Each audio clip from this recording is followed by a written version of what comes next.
इतिहास का सबसे क्रूर शासक कौन था? आज आपको भारत के सबसे क्रूर शासकों के बारे में बताता हूँ। भारत के वो 10 सबसे क्रूर और बेरहम शासक, जिनका नाम इतिहास में है दर्ज।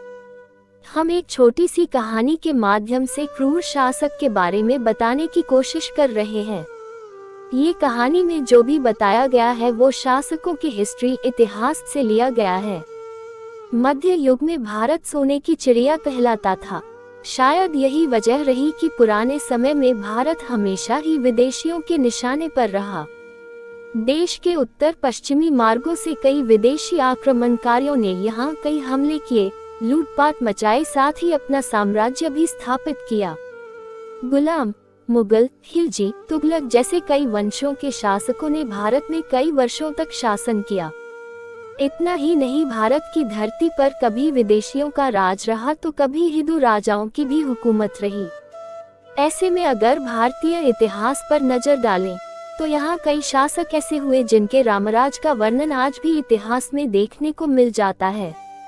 लेकिन उसके विपरीत कई शासक ऐसे भी रहे जिनकी गिनती देश के सबसे क्रूर शासकों में की जाती है। तो आइए जानते हैं भारतीय इतिहास के 10 सबसे बड़े क्रूर शासक के बारे में। मिहिरकुल हून। भारत के इतिहास में मिहिरकुल को सबसे क्रूर शासक माना गया है। मिहिरकुल एक हून शासक था। 500 ईस्वी के आसपास हूनों ने भारत में प्रवेश किया था। कहा जाता है कि एक बार मिहिरकुल ने बौद्ध धर्म के बारे में जानने के लिए बौद्ध भिक्षुओं को निमंत्रण भेजा था। लेकिन मिहिरकुल एक बहुत ही क्रूर शासक था, इसलिए बौद्ध भिक्षुओं ने अपने गुरु की जगह अपने सेवक को बौद्ध ज्ञानी बताकर उसके पास भेज दिया। जब मिहिरकुल को इस बात का पता चला तो वो बहुत ही ज्यादा क्रोधित हो गया, जिसके बाद उसने बौद्ध धर्म और उसके अनुयायियों को खत्म करने का प्रण ले लिया। इसके बाद उसने बौद्ध धर्मियों का कत्लेआम शुरू कर दिया और कई बौद्ध मंदिरों को तहस नहस भी कर दिया। मिहिरकुल ने भारत के सबसे पुराने धरोहर नालंदा विश्वविद्यालय पर भी हमला किया था। मिहिरकुल एक शिव भक्त था। शिव के अलावे वो किसी भी धर्म या संस्कृति में विश्वास नहीं रखता था। महमूद गजनवी ने भारत के कई हिस्सों पर हमला बोला। 1001 से 1026 ईस्वी के बीच गजनवी ने भारत पर 17 बार आक्रमण किए। इन सभी आक्रमण में उसने बुंदेलखंड, किरात, लोहाकोट, ग्वालियर, कालिंजर, लोदोर, जैसलमेर, चिकलोदर, गुजरात तथा अनहिलवाड़ गुजरात को जीता और लूट लिया। माना जाता है कि महमूद गजनवी ने अपना 16वां आक्रमण 1025 ईस्वी में सोमनाथ पर किया था। उसने वहां के प्रसिद्ध मंदिरों को तोड़ा और वहां से अपार धन प्राप्त किया। इस मंदिर को लूटते समय महमूद ने लगभग 50,000 ब्राह्मणों और हिंदुओं का कत्ल कर दिया था। तैमूर लंग। कहते हैं कि तैमूर लंग भी क्रूर शासक था। तैमूर ने जब भारत पर आक्रमण किया तब उत्तर भारत में तुगलक वंश का राज था और उसने दिल्ली पर आक्रमण करके तुगलक साम्राज्य का अंत किया। कहते हैं कि उस वक्त तैमूर ने दिल्ली को कसाईखाना बना दिया था। तैमूर के जाने के बाद दिल्ली मुर्दों का शहर बनकर रह गया था। तैमूर के आक्रमण के वक्त हिंदू रानियों ने जौहर किया था। तैमूर इतना क्रूर था कि उसने 2000 जिंदा आदमियों की एक मीनार बनवाए और उन्हें ईंट और गारे में चुनवा दिया था। मुहम्मद बिन कासिम। सऊदी अरब में जन्मे मुहम्मद बिन कासिम का नाम भी भारत के सबसे क्रूर शासक की लिस्ट में आता है। करीब 17 साल की उम्र में ही कासिम ने सिंध और मुल्तान प्रांत पर आक्रमण का सफल नेतृत्व किया था। सिंध पर जीत हासिल करने के बाद मुगल खलीफाओं ने कई बार आक्रमण किए और अंत में 15वीं बारहमां मुहम्मद बिन कासिम के नेतृत्व में यह अभियान सफल हुआ था। कहते हैं कि मुहम्मद बिन कासिम का दिल सिंध के तत्कालीन दीवान की बेटी पर आ गया था। वो उसे अपनी बेगम बनाना चाहता था, लेकिन जब वो नहीं मानी तो कासिम ने उसका सिर कलम करवा दिया था। ऐसे ही सिंध के राजा दाहिर और उनकी पत्नियों और पुत्रियों ने भी अपनी मातृभूमि की रक्षा के लिए अपनी जान दे दी। चंगेज खां एक मंगोल शासक था। चंगेज अपनी संगठन शक्ति, बर्बरता और साम्राज्य विस्तार के लिए कुख्यात रहा। भारत सहित पूरे एशिया और अरब देश चंगेज खां के नाम से ही कांपते थे। मुसलमानों के लिए अल्लाह के कहर के नाम से कुख्यात था क्रूर मंगोल योद्धा चंगेज खां था।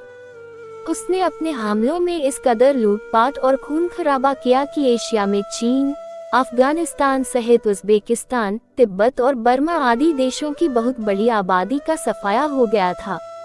अलाउद्दीन खिलजी। भारतीय इतिहास के पन्नों में अलाउद्दीन खिलजी का नाम भी सबसे क्रूर शासकों में दर्ज है।